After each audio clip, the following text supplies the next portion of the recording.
메리 크리스마스. 성탄을 축하합니다. 죄 가운데 고통하는 우리를 한량없는 자비와 긍휼로 돌아보시고 이 땅에 아기 예수님을 보내주신 하나님을 찬양합니다. 이 아기 예수님의 은혜가 이 땅에 충만하게 임하시기를 기도합니다. 자, 사람들은 성탄을 맞이하면서 메리 크리스마스라고 인사를 합니다. 그런데 성탄절이 왜 즐거운 날인지를 잘 모릅니다. 그냥 남이 즐거워하니까, 휴일이니까, 세상이 다들 즐거워하니까 나도 즐거워해야지 하는 생각을 하기도 합니다. 그리고 이유는 몰라도 어찌하든지 즐거워지기 위해 각종 프로그램을 잔뜩 만들어 봅니다. 사실 우리도 성탄절에는 즐거워해야 한다는 생각을 하고 있습니다. 자, 그러면 이 즐거움은 어디서 얻을 수 있습니까? 자, 선물을 많이 받으면 얻을 수 있습니까? 네, 아닙니다. 오늘 본문은 너희를 위하여 구주가 나셨으니 라고 2장 11절에 말씀하고 있습니다.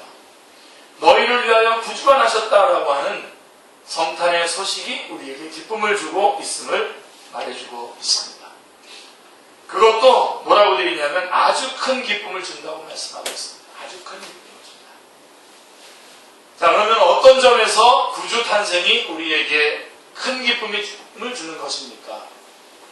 이 시간 함께 우리가 말씀을 보면서 아기 예수님의 탄생의 의미를 깨닫고 심령이 큰 기쁨을 얻을 수 있기를 기도합니다. 여기 이제 오늘 예배 드리고 나갈 때는 정말 큰 기쁨을 가지고 나가시고 주님 오실 날까지 큰 기쁨 안에서 승리하는 생을 살아가시기 바랍니다. 자, 먼저 1절 말씀을 보시면 때는 가이사 아구스토가 전 세계를 통치하고 있었던 때였습니다. 가이사 아구스토는 영화, 여러분 배너 아시죠? 배너에 나오는 황제 옥타비아누스를 말하는 것입니다. 그 영화를 보면 그는 영광의 권좌에 앉아있는 것을 알 수가 있습니다. 그는 2차 삼두 정치를 끝내고 패권을 잡아서 지난 100년간에 걸친 공화정의 내란을 일소시키고 로마의 안정을 가져다 주었습니다. 이때 원로는 그의 공을 인정하고 그를 존경해서 그에게 아구스토라고 하는, 즉 존엄자라고 하는 칭호를 주었습니다. 존엄자라고 하는 뜻은 너무 높아서 인간이 감히 가까이 할 수 없는 자라고 하는 뜻입니다. 무슨 뜻입니까? 신이라는 뜻입니다. 신. 바로 이 아구스토 때부터 로마는 제정을 시작했고 아구스토는 대로마 제국의 초대 황제가 되었습니다. 그러니까 그는 세계 최초의 권력자가 된 것입니다. 그는 로마를 새롭게 만들었습니다. 강력한 군사력을 바탕으로 세계를 통일하고 다시는 전쟁이 없게 했습니다. 이를 가리켜 역사는 팍스 로마나라고, 즉 로마로 인한 평화라고 말합니다.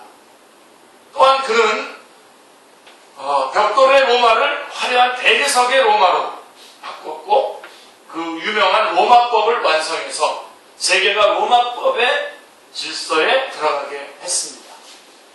이때의 로마는 문화면에서도 유명한 시인들이 많이 나오게 되죠. 그죠? 전성기를 구가하기 시작했습니다. 이를 볼 때에 가이사 아구스토가 왜 역사상 가장 위대한 황제여 통치자로 기억되었는지를 알 수 있게 됩니다. 그런데 그러던 어느 날 이 가이사 아구스토가 영을 내립니다. 그래서 천하로 다 호적을 하라고 했습니다. 그게 1절 오늘 2장 누가복음 2장 1절의 말씀입니다. 자, 로마 제국이 안정되게 유지되기 위해서는 계속해서 막강한 군사력을 유지해야 되는데요. 여기에는 막대한 돈이 필요하게 됩니다. 그렇죠? 그래서 가이사 아구스토는 이 돈을 어디서 모을까 궁리를 하다가 인두세를 받고자 했던 것입니다. 그래서 그는 천하로 다 호족하라고 하는 영을 내린 것입니다. 그 배후의 역사는 이렇습니다. 그렇죠? 자, 그러자 천하의 모든 사람들이 하던 일을 멈추고 각각 각자 자기 고향으로 호적을 하러 가야 했습니다. 여기에는 예외가 없었습니다. 없습니다. 심지어 마리아와 같이 이렇게 임신해서 만삭이 된 여인도 먼 길을 떠나서 가서 등록을 해야 됩니다. 그러한 처지에 놓이게 되었습니다. 자, 임산부가 어떻게 그렇게 먼 곳까지 갈 수 있겠냐라고 떠벌리는 사람들이 있습니다. 가소롭습니다. 그런 사람들의 이야기를 다시 그렇게 말하는 사람의 이름을 거론하는 것조차도 가소롭습니다. 이러한 배경을 모르고 있으면서 한두 시간 시간과 밤이 들었다고 해가지고 막 떠벌리는 사람들이 있습니다. 바로 그 떠벌리는 사람들의 실수가 바로 이 부분입니다. 자신의 왜곡된 상식으로 성경에 대해 가타부타하는 사람들의 오류입니다.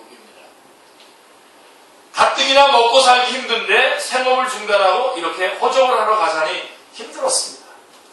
사람들은 가이사가 왜 호적하러 가는지 다 알고 있습니다. 이렇게 호적을 하게 되면 이제 인두세를 받을 것이라고 하는 걸 다 알고 있었습니다. 가이사에게 나라를 빼앗긴 것도 억울한데 생활비까지 빼앗긴다고 생각하니 분통이 터졌습니다.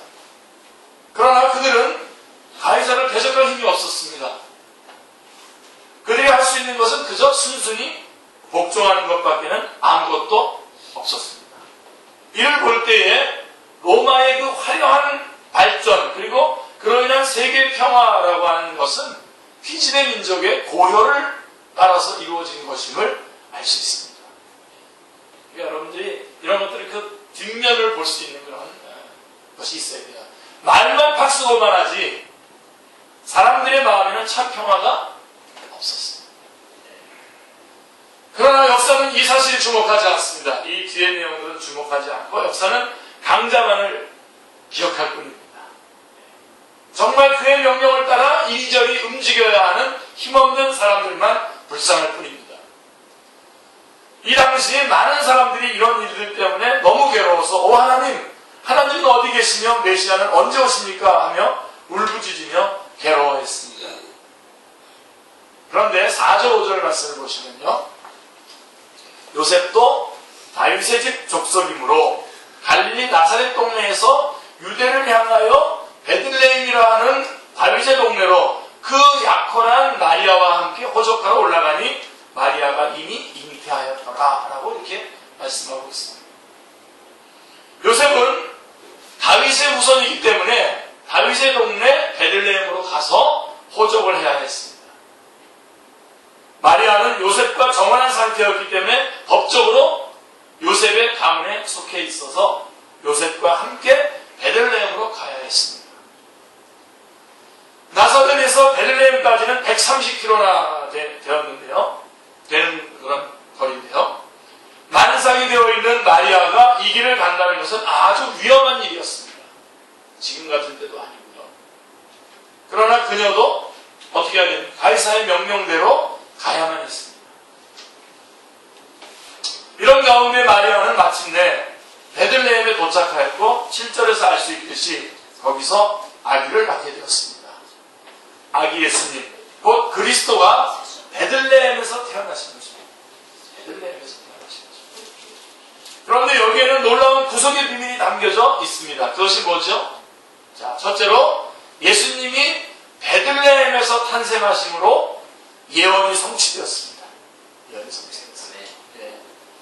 이러한 그 구약 성경의 예언의 말씀과 이런 것들을 이루시기 위한 하나님의 방법. 그래서 하나님께서 아우구스토를 쓰신 겁니다. 말도 안 된다. 여기다 이제 여러분 성경 말씀을 여러분이 철학을 집어넣어가지고 말도 안 된다. 그렇게 먼 곳까지 호적을 하러 가게 하고 그게 말이 되느냐. 그리고 처녀가 잉태한다. 말이 되느냐. 이런 식으로 그렇게 나가지 마시기 바랍니다. 중요한 핵심을 붙잡으셔야 되는데 이렇게 함으로써 베들레헴에서 예수님이 탄생하심으로 예언했던 말씀이 예언의 말씀 미가서 5장 2절에 하나님은 일찍이 BC 700년경 8세기라고 할 수 있겠죠. 미가 선지자를 통해서 그리스도가 다윗의 동네인 베들레헴에서 탄생할 것을 말씀하셨습니다. 미가서 5장 2절 말씀을 제가 분명하게 확인해 드릴게요. 베들레헴 에브라다야 너는 유다 족속 중에 작을지라도 이스라엘을 다스릴 자가 내게서 내게로 나올 것이라. 그의 근본은 산고의 영원에 있느니라. 아멘. 여기가 바로 베들레헴입니다. 800년 전에 이 예언이 되었고 그 예언이 성취가 된 것입니다. 만일 예수님이 다윗의 후손도 아니고 베들레헴에서 탄생하지도 않으셨다면 이 예언의 말씀은 뭐가 됩니까? 거짓이 되고 예수님은 하나님이 예비하신 그리스도라고 하는 증빙 서류가 없게 되는 거죠. 그러면 그 정통성에 심각한 타격을 받습니다. 그러나 예수님은 마리아가 가이사의 허접 명령대로 어쩔 수 없이 움직이는 과정에서 그 예언된 장소에서 정확하게 태어나셨습니다. 아멘. 두 번째로 우리는 이 사건을 통해서 하나님이 역사의 주관자요 주인이심을 배울 수 있습니다. 하나님은 이 예언의 말씀을 성취하시기 위해서 가이사 아구스토의 절대 권력을 쓰신 것입니다. 다시 말하면 이 예언의 말씀이 이루어지도록 하나님은 가이사에게 호정 명령을 내릴 생각을 하게 하셨습니다. 그렇지 않았더라면 난사기 된 마리아가 베들레헴까지, 그 먼 베들레헴까지 갈 일이 없습니다. 가겠습니까? 여러분 뒤집어서 생각해보면 이 성경 말씀이 참 진실한 말씀이구나 라고 하면서 알 수 있습니다. 이를 볼 때 가이사 아구스토는 하나님의 구속 역사를 이루는 도구에 불과함을 알 수 있습니다. 참으로 세계사는요 하나님의 구원 역사를 중심으로 돌아가는 것입니다. 구속의 역사입니다. 세상에는 이런 저런 일, 큰 일, 작은 일들이 많이 벌어지는데 이 모든 것은 하나님이 계획하신 구속의 역사를 이루기 위한 섬세한 손길의 반영입니다. 태풍을 위성으로 보면 그 가운데에 태풍의 눈이 있습니다. 그리고 그 눈 주변에는 소용돌이치는 구름과 거친 바람과 비가 있습니다. 예수님의 탄생 사건은 태풍의 눈과 같은 것입니다. 태풍의 눈 속은 고요하기만 합니다. 예수님을 중심으로 한 구원 역사가 조용히 움직이는 가운데에, 도도하게 움직이는 가운데에 세상의 역사는 이것을 중심으로 해서 따라오면서 거칠게 소용돌이를 치는 것입니다. 그래서 다 이렇게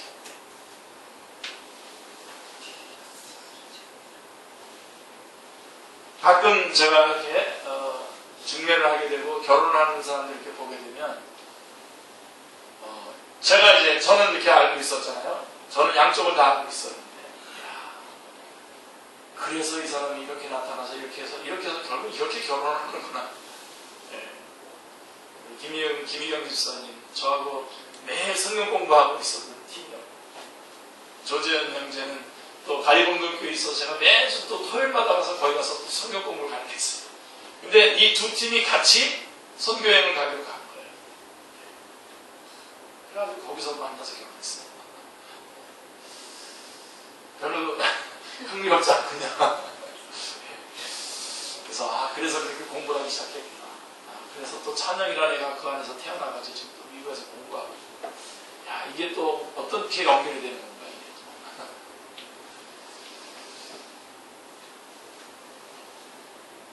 또. 어떤 날 제가 한 선교단체에서 강의하고 있는데 우리 또 지수 형제가 뭐라고 막 나한테 막 물어보는데 굉장히 황당한 질문을 해서 대답하기가 이걸 어디부터 대답해야 되나 이렇게 하면서도 참 마음에 참 그러면서 이렇게 왔는데 어떤 일이 일어날지 모르겠습니다. 그냥 이 태풍의 눈, 그 안에 예수 그리스도의 사건이 계속해서 도저히 그 언약대로 쭉 진행이 되는 가운데 세계사는 그거를 중심으로 해서 막 소용돌이 치고 싸우고 화해하고 뭐 가고 오고 뭐 그런 역사들이 일어나고 있는 것입니다. 그러니까 여러분 우리는 항상 그 핵심을 항상 붙잡고 거기를 기준으로 해서 모든 것들을 이렇게 우선순위를 정하고 행해야 합니다. 2000년 전 구속사의 핵심이 되신 예수님은 조용히 태어나셨고 이를 위해서 가이사 아구스토는 이렇게 그 변죽을 울리고 있었던 것입니다. 역사에는 세석사와 구석사가 있습니다. 세석사가 바다 위에 출렁이는 물결이라면 구석사는 바다 밑을 도도히 흐르는 힘찬 조류라고 할 수 있습니다. 역사를 걸을 수 없다는 말이 있는데 하나님의 구원을 이루기 위한 구속사역은 그 누구도 조작하거나 거스릴 수 없습니다. 하나님은 구속사를 위해 역사의 수레바퀴를 돌리시는 분이십니다. 예수님은 이 일을 이루시기 위해서 창세기 3장 15절에서부터 뚜벅뚜벅 걸어오셨습니다. 우리가 이것을 믿을 때에 우리는 역사와 사건을 구속사 중심으로 희망찬 해석을 할 수 있는 것입니다. 항상 소망된 해석을 할 수 있는 겁니다. 핵심을 보고. 역사는 해석이 중요합니다. 우리가 오늘날의 세계 상황이나 우리나라의 정치 경제 상황을 보고 한숨 짓고 낙심할 것이 아님을 깨닫게 됩니다. 많은 사람들이 이 땅에 교회에 대한 불만과 걱정이 많은 것 같습니다. 그러나 여기에 너무 마음이 메어서 속상해할 것 없습니다. 우리는 속상할지 모르지만 하나님은 이런 와중에도 이 모든 것을 도구 삼아 일하고 계십니다.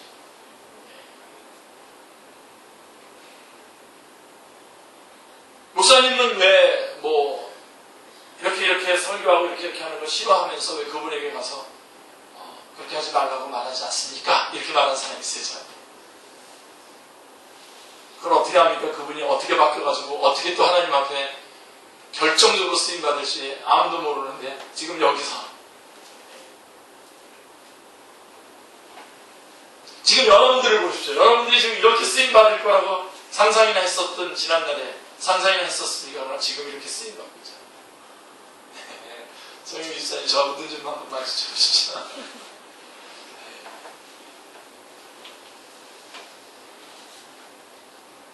우리는 어떤 상황 가운데서도 위대한 구속 역사의 수레바퀴를 굴리는 하나님을 바라보아야 하겠습니다. 아멘. 그래서 우리 항상 이 복음을 중심으로 해서 모든 것들을 해석하고 복음이 이끄는 삶을 살아야 돼요.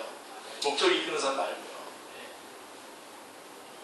은근히 목적이 이끄는 삶을 해놓고 자기의 목적을 쓱 집어넣어놓고서 그거를 중심으로 막 이렇게 이름은 받아도 비전이라고 붙여가지고 이렇게 끌고 나가는 그렇지 않습니다. 우리는 복음을 중심으로 모든 것들을 해석하고 복음이 이끄는 삶을 살아가야 되는 것입니다. 그래서 우리는 이 하나님을 바라볼 때에 희망이 생기고 힘이 솟는 겁니다. 이 땅의 것들을 바라보면 정말 한심하죠. 정치 이런 것들은 볼 필요도 없고요. 본문의 저자 누가는 이런 역사적 관점에서 본문을 기록했습니다. 그는 본문을 통해서 거대한 가이사의 통치를 도구 삼아서 구주탄생의 약속과 예언을 정확하게 이루시는 하나님을 힘차게 찬양하고 있는 것입니다. 우리도 그래야 됩니다. 역사를 보면서 막 일희일비하고 누구를 막 저주하고 누구 욕하고 돌판을 던지고 뛰들고 그러지 마시고요. 하나님을 중심으로 보면서 이런 것들이 이렇게 하는 거구나. 여러분 우리 잘 살게 되면서부터 복음 예수 안 믿습니다 사람들. 정말 잘 사는 게 복일까요? 그러면 난 참 요즘 저는요 우리 교회를 시작할 때만 하더라도요 바로 제가 교회를 개척해서 시작할 때만 하더라도 그 전에 한 5년 전쯤에 이런 말들이 있었어요. 대한예수교 장로회라고 이름만 붙이면 사람들 모인다고 했어요. 근데 지금은 모이지 않고 이제 문패들을 지금 띄죠. 많이들 띄고 있는 그런 때인데 왜 그런지 잘 살기 시작한다부터 그런 거예요. 잘 살기 시작. 어느 게 진짜 복입니까? 하나님께서 우리에게도 누가와 같은 믿음을 주셔서 어떤 상황 가운데서도 확신 있게 복음 역사를 섬길 수 있는 믿음을 주시기를 간절히 기도합니다. 하나님의 말씀은 분명히 이루어집니다. 세계사를 온통 뒤바꾸셔서라도 이 구속의 역사를 약속대로 이루어주시는 분이 하나님이신 것을 붙잡으시길 바랍니다. 그것이 믿음입니다. 그러면 아기 예수님의 태어날 때의 모습은 어떠했습니까? 6절 7절을 보시면 거기 있을 그때에 해산할 날이 차서 첫 아들을 낳아 방보로 싸서 구유에 누였으니 이는 여관에 있을 곳이 없음이로다 라고 말씀하고 있습니다. 이는 마리아가 위해서 아기 예수님을 낳았다는 것입니다. 사람들은 곧 아기를 낳게 되어 배 아파하는 여인을 위해 방 한 칸 마련해주지 못했던 것입니다. 세상에 이런 인심이 어디 있습니까? 그러면 그들은 왜 이렇게 했겠습니까? 사람들은 지금 속이상에 있습니다. 속이상에 있습니다. 생업을 중단하고 호적하러 와야 했던 것과 또 호적해봐야 그 명령을 지키면 그 호적을 하고 난 다음에 뭐가 세금을 내게 됩니다. 세금만 더 내게 된다고 하는 것을 생각하고는 화가 나 있었습니다. 먹고 살기 힘들어서 짜증만 났습니다. 이들은 온통 자기 문제에 깊이 빠져 있었습니다. 임산부가 아기를 낳게 되어도 이를 위한 어떤 배려를 할 마음의 여유가 없었습니다. 그래서 예수님은 이렇게 슬픈 모습으로 태어나신 것입니다. 여러분, 이 말씀 속에서도 여러분 메시지 꼭 붙잡으셔야겠네요. 여러분 아무리 힘들고 그래도요, 주님께로 향한 내가 해야 할 일 놓치지 않아요. 네.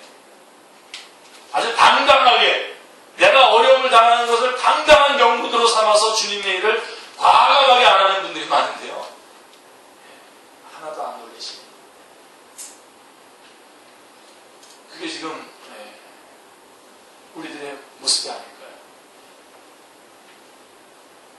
사실 잘 해석해 보십시오. 여러분이 겪고 있는 그 일이 주님 앞에 더 가까이 나가게 하기 위한 하나님의 조치일 텐데, 오히려 그것 때문에 오히려 더 하나님으로부터 한 걸음부터 뒤로 물러선다는 것은 정반대, 사탄이 기원하는 것이죠. 누가복음 1장 32절 33절을 보면 천사는 마리아에게 태어날 아기는 큰 자가 되고 지극히 높으신 이의 아들이라 일컬음을 받고 영원히 왕노릇하실 분임을 증거했습니다.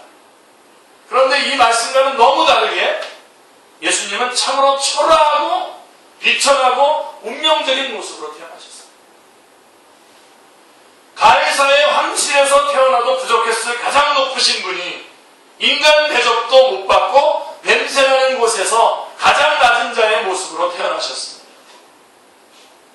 모든 것에 넘치시는 가장 부요하신 분이 가장 가난한 모습으로 태어나 강보에 쌓여 구위에 누이셨습니다.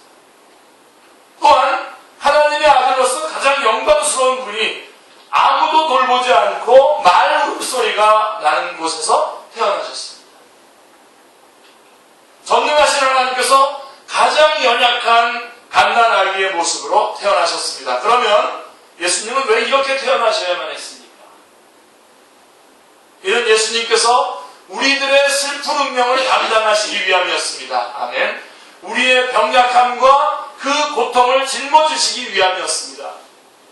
세상에는 슬픈 운명에 우는 사람들이 참 많습니다. 가난에 대한 운명주의. 여러분 가난해 보셨습니까? 가난에 대한 운명주의. 파괴된 가정에 대한 운명주의. 아버지 없는 운명주의. 아버지로 인한 운명주의. 외모와 성격에 대한 운명주의. 여자로 태어난 운명주의. 요즘은 많이 바뀌고 있습니다. 각가지 운명주의로 슬퍼하며 남몰래 옵니다. 이런 것 외에도 사람들에게는 다 자기만의 슬픔과 운명이 있습니다. 우리들의 이런 슬픔과 운명을 누가 이해해주고 감당해줄 수 있습니까?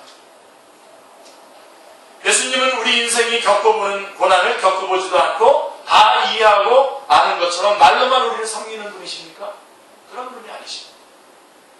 예수님은 우리의 모든 슬픔과 고난, 고통을 태어나실 때부터 다 겪으시면서 세상의 모든 부류의 사람들과 함께 하셨습니다. 그래서 예수님이 말씀하실 때 우리는 위로를 받게 되고 예수님이 손을 내밀어서 우리 아픈 곳을 만지실 때에 우리가 나음을 입었습니다. 예수님이 품어주셨을 때에 우리가 비로소 영혼의 쉼을 얻게 되었습니다. 지극히 높으신 하나님의 아들이셨지만 이렇게 자기를 비워 한없이 겸손해지심으로 근거 없이 교만했던 우리의 마음이 무너지고 엎드려 예수님을 겸손히 구주로 영접하게 되었습니다. 그리고 예수님은 마침내 십자가에서 죽으심으로 우리의 모든 허물과 죄짐을 그 몸으로 친히 담당하셨습니다. 베드로전서 2장 24절이 말씀하고 있습니다. 친히 나무에 달려 그 몸으로 우리 죄를 담당하셨으니 우리로 죄에 대하여 죽고 의에 대하여 살게 하려 하시니라. 그가 채찍에 맞음으로 너희는 마음을 얻었나니 라고 말씀하고 있습니다. 그리고 부활하심으로 우리의 생명이 되어주셨습니다. 아멘. 참으로 예수님이 슬픈 사람이 되심으로 우리가 기쁨의 사람이 되었고, 예수님이 고난을 당하심으로 우리가 평안을 누리게 되었습니다. 예수님이 죽으심으로 우리는 생명을 얻게 되었습니다. 찬송가 96장은 예수님을 이렇게 노래합니다. 예수님은 누구신가? 우는 자의 위로와 없는 자의 풍성이며 선한 자의 높음과 잡힌 자의 노임되고 우리 기쁨 대신에 예수님은 누구신가? 약한 자의 강함과 눈먼 자의 빛이시며 병든 자의 고침과 죽은 자의 부활되고 우리 생명 되시네. 우리의 모든 것이 되시기 위해서 비천한 구유에 탄생하신 아기 예수님을 찬양합니다. 할렐루야. 그러면 예수님의 이 탄생 소식은 누구에게 제일 먼저 전해졌습니까? 먼저 베들레헴 근처에서 한밤중에 양떼를 지키던 목자들에게 전해졌습니다. 8절 9절을 보십시오. 그들이 자기 양떼를 지키고 있을 때에 주의 사자가 그들 곁에 서고 주의 영광이 저희를 두루 비추었습니다. 그리고 천사가 말했습니다. 10절에 무서워하지 말라. 보라, 내가 온 백성에게 미칠 큰 기쁨의 좋은 소식을 너희에게 전하노라. 어떤 소식이라고요? 온 백성에게 미칠 큰 기쁨의 좋은 소식. 다 들어가 있어요, 이 안에. 온 백성에게 미칠 큰 기쁨의 좋은 소식. 이런 소식이 있을까요? 세상에는 그런 소식이 없습니다. 누가 좋으면 누군 또 나빠요. 세상은 온통 슬프고 못되고 나쁜 소식으로 가득 차 있습니다. 이런 소식들은 우리의 마음을 어둡게 하고 삶의 의욕을 꺾습니다. 이런 소식들을 자꾸 접하다 보면 정말 지구를 떠나고 싶어집니다. 물론 세상에는 작은 기쁨의 소식도 간간히 있기는 합니다. 그러나 그런 소식들은 상대적이고 또 우리의 어두워진 마음을 밝혀주기에는 역부족입니다. 그런데 천사가 큰 기쁨의 좋은 소식, 큰 기쁨의 좋은 소식을 너희에게 전하노라 라고 말씀하고 있습니다. 그것도 온 백성에게 미칠 큰 기쁨의 좋은 소식. 제가 강조 많이 했습니다. 지금 세상에는 수없이 많은 나라와 민족과 종족들이 있습니다. 또 수없이 많은 계층이 있습니다. 세상에는 인종, 분규, 종교전쟁, 색깔론쟁, 좌우파의 대립, 노사분규 등 각계각층의 수없이 많은 갈등과 대립이 있습니다. 그런데 이들 모두가 다 함께 기뻐할 수 있는 큰 기쁨의 좋은 소식이 있다니 놀랍지 않습니까? 정말 그런 것입니까? 보통의 경우 한쪽에게 기쁜 소식이 되면 반대급부적으로 다른 쪽에는 속상한 소식이 됩니다. 우리나라의 경우 여야 지지 세력이 구분이 아주 분명하죠. 그리고 그 대립이 아주 첨예합니다. 그래서 여당이 잘 되는 소식이 있으면 야당을 지지하는 사람들이 속상해 죽으려고 합니다. 아주 죽으려고 해요. 반대로 야당이 신나는 일이 생기면 여당의 지지층들이 갑자기 밥맛을 잃습니다. 이처럼 세상의 소식은 다 상대적입니다. 아무리 좋은 소식이라고 해도 그 소식은 일정 부류의 사람에게만 좋을 뿐 그와 관계없는 사람에게는 별 의미가 없고 그 반대편 사람에게는 아주 나쁜 소식이 됩니다. 그런데 천사는 인종, 국적, 신분 등 남녀노소 빈부귀천을 막론하고 온 인류에게 골고루 미치는 큰 기쁨의 좋은 소식을 전한다고 말씀하고 있는 것입니다. 복음은요, 여러분, 이런 겁니다. 그러니까 여러분, 먼저 어떤 상대방을 놓고 절대로 우리가 기죽을 것이 아닙니다. 나라에서 못 나가게 한다고 해서 못 나가야 될 게 아니라고요. 나라가 지금 정신이 없는 거죠. 더 큰 그림을 못 보는.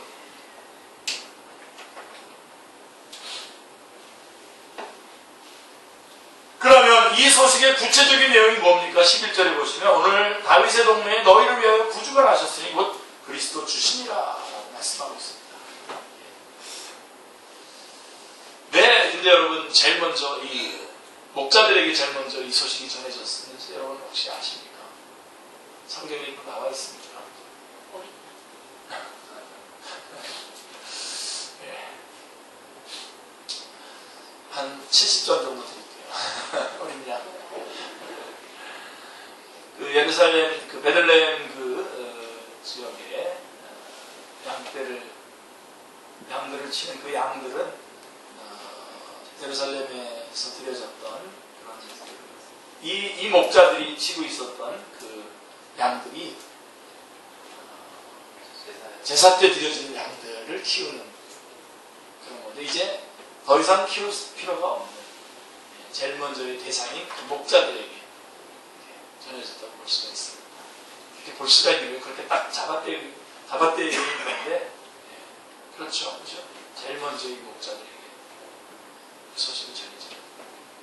더 이상은 이제 바로 그 양, 예수님이 바로 그 양, 보라 세상 죄를 지고 가는 하나님의 어린 양이로다 하고 세례요한이 예수님을 향해서 말한 것처럼 바로 그 어린 양이 이제 드려지러 오셨기 때문에 더 이상 다른 양들이 필요하지 않죠. 자, 여러분, 그랬고, 자, 구주란 뭡니까? 구주. 세이비어, 즉, 구원자라고 하는 뜻입니다. 구원자. 그러니까 예수님은 이 땅에 구원자로 오셨다는 것입니다. 아멘. 이거 놓치지 마세요, 여러분. 예수님 구원자로 오셨습니다. 예수님 이렇게 아주 하려고 누구 심판하고, 누구 정죄하고, 누구 비판하고, 막 그러는 그것으로 오신 게 아닙니다. 세상을 심판하러 하신 게 아니라 구원하러 오신다고 요한복음 3장 16절 다음에 17절에서 분명하게 말씀하고 있습니다. 그렇습니다. 세상 사람 모두에게는 구주가 필요합니다. 우리가 세상에 나가서 전도할 때 사람들은 우리가 하는 말을 듣기 싫어하고 귀찮은 듯 지나가 버립니다. 그들은 정말 구원에 관해 관심이 없는 것 같이 보입니다. 어떤 사람은 예수님을 믿느니 내 주먹을 믿겠다라고 허풍을 떨기도 합니다. 어떤 사람은 난 돈만 있으면 내 인생 문제는 해결된다고 말하기도 합니다. 그러나 이런 말 한 번 할 때마다 그들은 자기의 존재에 한없는 가벼움을 느낍니다. 우리는 겉으로는 뻗대고 있어도 속으로는 누군가를 필요로 하고 있습니다. 내면 깊숙이 감추어져 있는 자기 사정을 알아주고 해결해줄 그 어떤 구원자를 필요로 하고 있습니다. 하다못해 자기의 속 이야기라도 잘 들어줄 사람이 있었으면 합니다. 사실 목회자는 이렇게 해서 주님을 연결시켜주는 것이고 그 사람의 이야기를 대신해서 들어주는 역할, 까진가 것까지. 갑자기 그 목회자가 어떤 문제까지 해결해 주겠다고 은행에 가서 돈도 빌려다가 또 연결도 해주고 이런저런 일도 자기가 직접 관여해가지고 하고 그러는 거는 오버하는 겁니다. 주님께 연결해서. 많은 경우 자기의 마음을 이해해줄 이성을 만나고자 합니다. 그렇죠? 그래서 형제들이 자매들을 사귀어 보지만 문제가 해결되기는커녕 없던 문제까지 생겨나죠. 인생이 더 복잡합니다. 참으로 우리들 모두는 이것이든 저것이든 꼭 해결되기 바라는 많은 문제들을 가지고 있습니다. 열심히 공부해서 박사가 되고 교수도 되고 의사, 판사, 사장 등 남부로 하는 것이 되어도 내가 왜 이렇게 살아야 하는지를 몰라서 인생이 순간순간 허무해집니다. 나름대로 인생의 목적이 확신이 있는 것 같은데 어느 순간에는 영 그게 아닌 것 같습니다. 확신이 서지 않습니다. 그리고 그동안 지은 죄도 많은 것 같아서 마음이 괴롭습니다. 무엇보다도 이렇게 살다가 때가 되면 죽을 것을 생각하면 더욱 괴롭습니다. 아, 이렇게 살다가 이렇게 끝나는 거구나, 도대체. 뭔가 이렇게 하려고 계속 시도만 했는데 결국은 아무것도 아니고 이렇게 해서 끝나는구나. 과연 그렇습니까? 이 땅에 태어나서 예수님 믿고 구원받은 거로 충분하지 않습니까?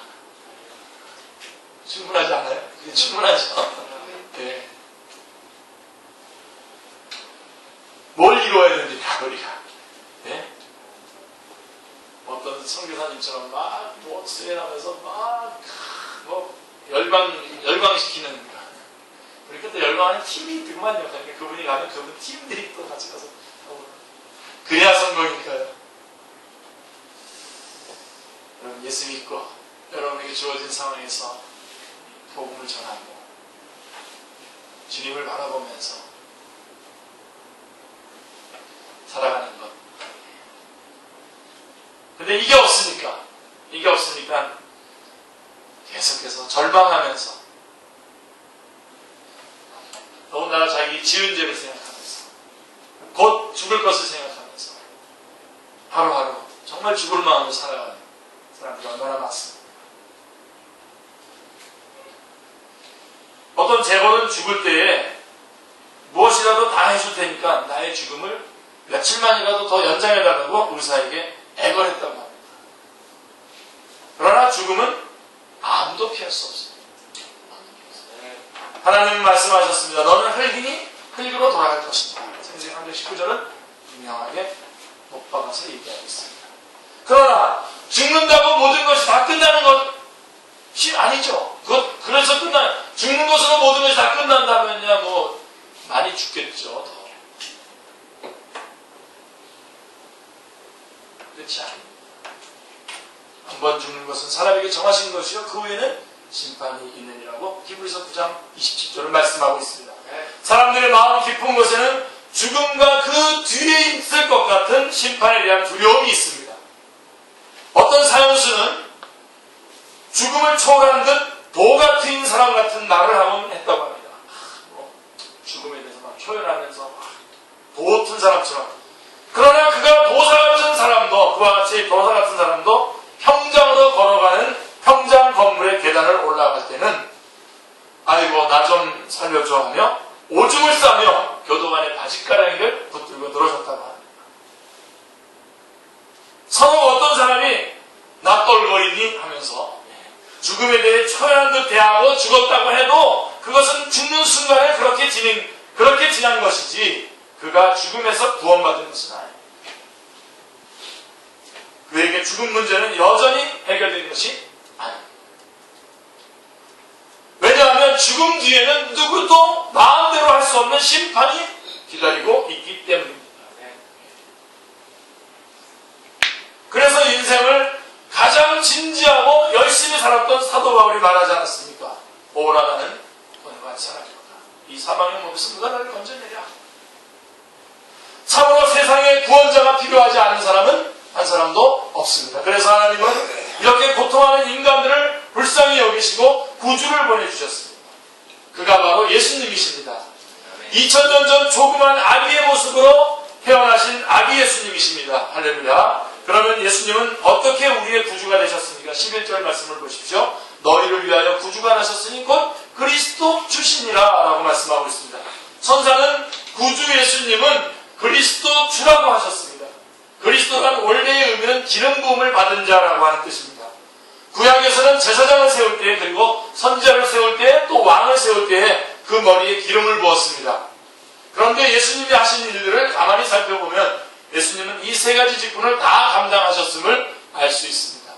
자, 이 세 가지로 오늘 말씀을 마무리하려고 합니다. 첫째로 예수님은 제사장의 직분을 가지셨습니다. 구약에서 제사장은 하나님과 백성 사이의 중보자로서 백성들의 죄를 위해서 속죄의 제물을 하나님께 드리는 사람입니다.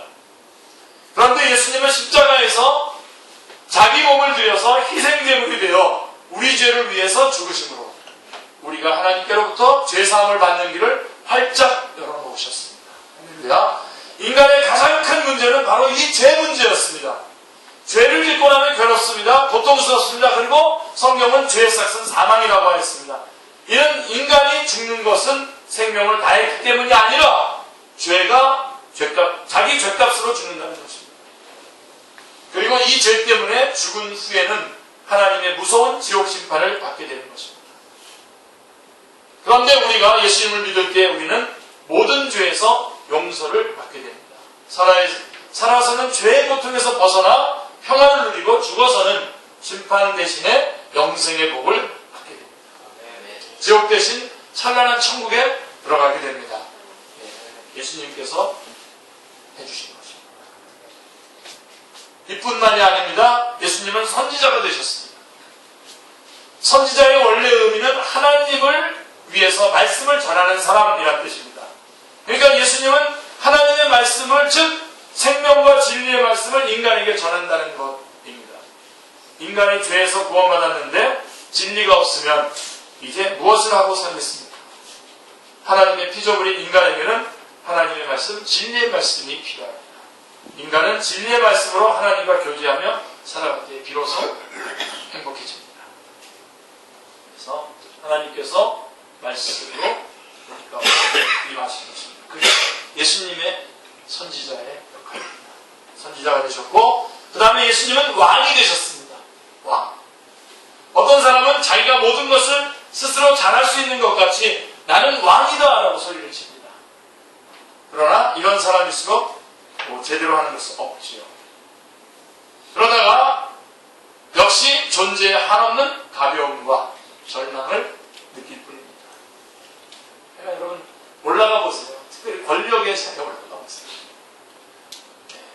정말 참 그 자기 존재의 가벼움과 절망을 느낄 때 참 막아낼 길이 없습니다. 정말 그리스도인이 아니라면 정말 어렵습니다. 우리 인간은 그 누군가에게 다스림을 받는 것이 필요한 존재입니다. 그런데 예수님은 우리의 왕이 되셔서 우리를 사랑과 진리로 다스려 주십니다. 좋은 왕을 만난 백성이 행복하듯이 예수님은 우리의 왕이 되심으로 평안한 삶, 기쁨의 삶을 살 수 있는 것입니다. 이 상에서 살펴본 것 같이 예수님은 죄와 죽음 문제를 해결해 주시고 진리의 하나님의 말씀을 주시고 또 왕으로 다스려 주십니다. 이 예수님은 진실로 우리들의 주가 되십니다. 이 예수님은 우리의 경배의 대상이요 순종과 찬양의 대상이 되십니다. 참으로 이 모든 것을 생각해 볼 때에 예수님의 탄생은 참으로 온 백성에게 미치는 큰 기쁨의 좋은 소식임을 알 수 있습니다. 그런데 예수님이 태어나셨습니다. 할렐루야. 오늘날 다윗의 동네에 너희를 위하여 구주가 나셨으니 곧 그리스도 주시니라. 여기서의 오늘이란 이스라엘 백성들이 나라를 빼앗기고 먹고 살기도 힘들고 슬픔과 고통, 죄 가운데 있었던 그 어느 날, 메시아를 간절히 기다리던 그 어느 날, 그 중에 오늘이 바로 그 오늘입니다. 지금도 사람들은 갖가지 문제로 구원이 필요합니다. 우리 모두에게는 구원이 필요합니다. 이것을 생각해 볼 때 이 오늘이라고 하는 말은 그때나 지금이나 똑같은 의미를 지니고 있음을 알 수 있습니다. 예수님이 구주이신 것은 예나 지금이나 조금도 변함이 없고 마지막 우리가 천국에 가서도 그분이 여전히 구주이십니다. 복음의 절대적인 시금석은 역시 예수님이 구주이신 것이 절대적인 시금석입니다. 그래서 오늘 그 누구든 예수 그리스도를 나의 구주로 영접하기만 하면 바로 그 순간 그 사람은 구원을 얻게 되고 심판에서 생명으로 옮기게 됩니다. 요한복음 5장 24절 제가 항상 참회 기도를 드리고 난 다음에 여러분들에게 확증해주는 말씀할 때 내가 진실로 너희는 내 말을 듣고 또 나 부르시는 이들은 영생을 얻었고 심판에 이르지 않으니 사망에서 생명으로 옮겨드리라. 이 말씀입니다. 그렇죠? 누구든지 오늘 예수님이 나를 위해서 탄생하신 사실을 영접하게 되면 첫 번 크리스마스 때에 임한 그리스도의 빛이 그 마음속에 환하게 비추어줄 것입니다. 이미 영접한 사람도 아마 오늘 우리들은 다 제가 보니까 거의 다 영접한 사람들입니다. 이미 영접한 사람도 다시 한번 구주 탄생의 의미를 심령에 새기고 영접할 때에 구주 탄생의 기쁨을 다시 한번 누리게 되는 것입니다. 천사는 계속해서 말합니다. 12절에 뭐라고 말씀하고 있습니까? 너희가 가서 강보에 쌓여 부위에 누워있는 아기를 보리니 이것이 너희에게 표적이라 라고 말씀하고 있습니다. 예수님은 참으로 겸손한 분이십니다. 들러리로 쓰이는 가이사는 멋지고 웅대한 대리석 궁전에 있지만 만민의 그리스도 되신 예수님은 이렇게 아주 낮은 모습으로 오셔서 이것을 당신의 표적으로 삼으셨습니다. 놓치지 마십시오. 표적입니다. 이게 예수님은 언제나 이렇게 낮고 겸손한 몸으로 찾아오시고 함께하여 주셨습니다. 여러분의 삶도 이어야 됩니다. 여러분이 하나님 앞에서 뭔가를 감당해 나갈 때도 이뤄야 되고, 우리 축제교회가 어느 날 이렇게 부흥되고 성장할 때에도 항상 이 모습이 표적인 것을 기억하시고 그 모습을 항상 지켜야 됩니다. 여러분들이 어떤 날 선교사가 돼서 선교지로 나갔을 때도 이것을 표적으로 삼고 항상 그 낮은 자리에 설 수 있습니다. 여기 12절에 말씀입니다. 이 예수님이 수고하고 무거운 짐 자들은 다 내게 오라, 내가 너희를 쉬게 하리라고 우리를 초청해 주셨습니다. 그리고 우리들의 구주 곧 그리스도 주가 되시고자 하십니다. 주님은 언제나 이렇게 낮고 겸손한 모습으로 찾아오시고 함께해 주십니다. 그래서 우리가 부담 없이 다가갈 수 있죠. 13절, 14절을 보십시오. 천사의 메시지가 끝나자 호련히 거대한 천군들이 그 천사와 함께 하나님을 찬송하기 시작합니다. 이 엄청난 소식을 전해주고 이제 찬송을 합니다. 지극히 높은 곳에는 하나님께 영광이요, 땅에서는 하나님이 기뻐하는 사람들 중에 평화로다라고 말씀하고 있는 것입니다. 찬양하고 있는 것입니다. 예수님의 탄생은 먼저 하나님께 영광이 되고, 절대로 이 순서 놓치지 마시기 바랍니다. 이 땅에서 하나님의 택하심을 받은 모든 사람들에게 평화가 됩니다. 이 평화는 화해를 말합니다. 하나님과 인간 사이, 인간과 인간 사이의 화해. 이것이 바로 아기 예수님께서 이 땅에 오신 목적입니다. 오늘 우리 각자의 심령에 아기 예수님이 새롭게 태어나는 진정한 성탄절이 되시기를 기도합니다. 그리고 구주 탄생의 이 기쁨이 죄로 어두워진 세상에 충만히 임할 수 있기를 간절히 기도합니다. 아기 예수님의 탄생을 찬양합니다. 할렐루야. 기도하겠습니다.